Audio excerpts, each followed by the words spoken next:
সীমা studies কোডে সকলকে স্বাগত। আজকে আমি ষষ্ঠ শ্রেণীর পরিবেশ পাঠ্য বইয়ের অষ্টম অধ্যায়ের যে অধ্যায়টির নাম রয়েছে মানুষের শরীর, এই অধ্যায়ের গুরুত্বপূর্ণ প্রশ্নের উত্তর নিয়ে আলোচনা করব। আজকের ভিডিওটিতে যে প্রশ্ন উত্তর আলোচিত হবে সেগুলো তোমাদের পাঠ্য বই খুঁটিয়ে পড়ে প্রতিটি পৃষ্ঠা থেকে বেছে বার করা হয়েছে। মানুষের শরীরের এটি দ্বিতীয় পাঠ। এই প্রশ্নের উত্তর তোমরা যদি তৈরি করে নিতে পারো তাহলে আশা করছি আলাদা করে কোনো নোট বই পড়তে হবে না। ভিডিওটি ভালো লাগলে লাইক এবং সাবস্ক্রাইব করে দেবে। কথা না বাড়িয়ে আজকে মূল ভিডিওতে শুরু করা যাক। আমি পার্ট 1 ভিডিওতে 24টি প্রশ্ন নিয়ে আলোচনা করেছিলাম। আজকে ভিডিওতে 25 নম্বর প্রশ্ন থেকে শুরু করব। 25 নম্বরের প্রশ্ন, অনুচক্রিকার কাজ কি? শরীরের কোথাও কেটে গেলে রক্ত জমাট বাঁধতে সাহায্য করে। 26 নম্বর প্রশ্ন, লালা ও পাকস্থলীতে অবস্থিত জীবাণু ধ্বংসকারী রাসায়নিক পদার্থগুলির নাম কি? লালা, লাইসোজাইম, পাকস্থলী, হাইড্রোক্লোরিক অ্যাসিড। ফুসফুসের রং কেমন? কালচে গোলাপি। বাম ফুসফুস এবং ডান ফুসফুসে কয়টি খণ্ড আছে? বাম ফুসফুসে 2টি এবং ডান ফুসফুসে 3টি খণ্ড আছে। প্রশ্বাস ও নিঃশ্বাস কাকে বলে? ফুসফুসের সাহায্যে বাইরের বাতাসকে শরীর টেনে টেনে নেওয়াকে বলে প্রশ্বাস, আর শরীরের ভেতরের বাতাস বাইরে বের করে দেওয়াকে নিঃশ্বাস বলে। পঞ্জর পেশি কাকে বলে? আমাদের পাঁজরের ফাঁকে যে পেশিগুলি আছে তাকে পঞ্জর পেশি বলে। 31 নম্বর, মধ্যচ্ছদা কাকে বলে? বুক ও পেটের মাঝখানে শরীরের ভেতরে যে পেশি থাকে তাকে মধ্যচ্ছদ পেশি বলে। 32 নম্বর প্রশ্ন, নিঃশ্বাস ও প্রশ্বাসে সাহায্যকারী 2টি পেশির নাম কি? পঞ্জর পেশি এবং মধ্যচ্ছদা পেশি।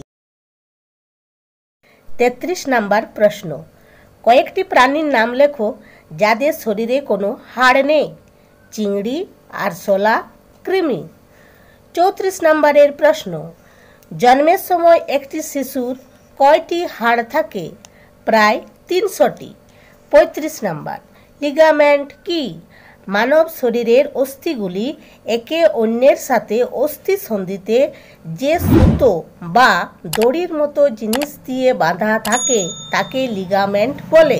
36 নম্বর প্রশ্ন, অস্থি সন্ধি কাকে বলে? 2টি পাশাপাশি অস্থি যেখানে একে অপরের সঙ্গে লিগামেন্ট দিয়ে বাঁধা থাকে সেই জায়গাটিকে অস্থি সন্ধি বলে। 37 নম্বর প্রশ্ন, একটি অচল অস্থি সন্ধির উদাহরণ দাও। মাথার খুলি। একটি সচল অস্থি সন্ধির উদাহরণ দাও। হাতের তালু, হাঁটুর অস্থি। বল ও সকেট সন্ধি কোথায় থাকে? কাঁধে ও কোমরে। 40 নম্বর প্রশ্ন, হিঞ্জ সন্ধি কোথায় থাকে? হাঁটু ও কনুইতে। হাঁটুর নিচে অবস্থিত 2টি লম্বা অস্থিকে কি বলে? টিবিয়া ও ফিবুলা। 42 নম্বর প্রশ্ন, কিসের সাহায্যে আমরা খুব সহজে মাথা ঘুরিয়ে এদিক ওদিক দেখতে পারি? পিভট অস্থি সন্ধির সাহায্যে। 43 দাগের প্রশ্ন, বিভট অস্থি সন্ধি কাকে বলে? যে অস্থি সন্ধিতে একটি অস্থি গোলাকার অংশ অপর অস্থির বর্ধিত অংশকে এমনভাবে বেষ্টন করে থাকে যে প্রথম অস্থিটি দ্বিতীয় অস্থির চারিদিকে আবর্তিত হতে পারে, একে বিভট অস্থি সন্ধি বলে। 44 নম্বর প্রশ্ন, কোন সন্ধির সাহায্যে আমরা হাতের বুড়ো আঙুলকে এদিক ওদিক ঘোরাতে পারি? স্যাডল সন্ধি।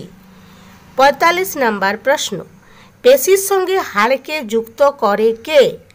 টেন্ডন। 46 নম্বর প্রশ্ন, একটি ঐচ্ছিক পেশির উদাহরণ দাও। হাতের পেশি। 47 নম্বর প্রশ্ন, একটি অনৈচ্ছিক পেশির উদাহরণ দাও। পাকস্থলীর পেশি। 48 নম্বর, মানুষের দৈত্যাকার গঠন এবং বামন তত্ত্বকে কি বলে? দৈত্যাকার গঠনকে বলে জাইভেন্টিজম, বামন তত্ত্বকে বলা হয় ডোয়ারফিডাম। দেহ ভর সূচক কাকে বলে? যে সূচকের দ্বারা কোনো ব্যক্তির দেহের ভর এবং উচ্চতার সাহায্যে দেহের স্থূলতার মান নির্ণয় করা হয় তাকে দেহ ভর সূচক বলে। 50 নম্বর প্রশ্ন, দেহ ভর সূচক সূত্রটি লেখো। ওজন বাই উচ্চতার স্কয়ার। আজকের ভিডিওটি এই পর্যন্ত। ভিডিওটি ভালো লাগলে অবশ্যই একটি লাইক করে দিও এবং একই ক্লাসের বন্ধুদের সাথে শেয়ার করতে ভুলো না।